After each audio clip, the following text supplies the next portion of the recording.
zəfər səsləri. İlahi gözəldir qürur hissləri. Sevinci yaşadan həmin kəsləri unutmadıq biz, unutmarıq heç.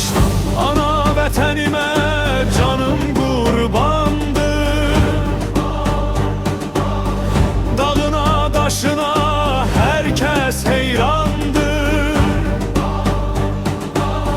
Hər qarışı yaddaş, hər biri qandır.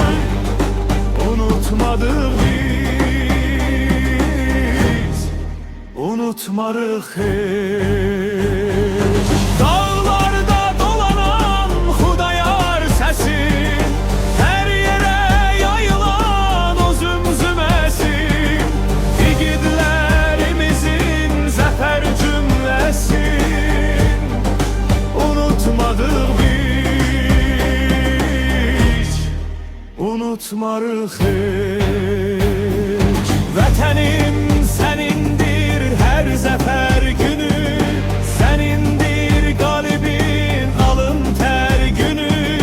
Yaddaşdan silinməz bu hünər günü.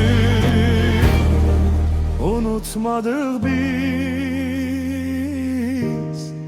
unutmarıq heç.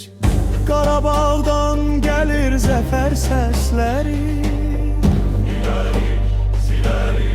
İlahi gözəldir qürur hissləri. Sevinci yaşadan həmin kəsləri unutmadıq biz, unutmarıq heç. Dağlarda dolanan Xudayar səsin, hər yerə yayılan o zümzüməsin, igidlərimizin zəfər cümləsin. Unutmadıq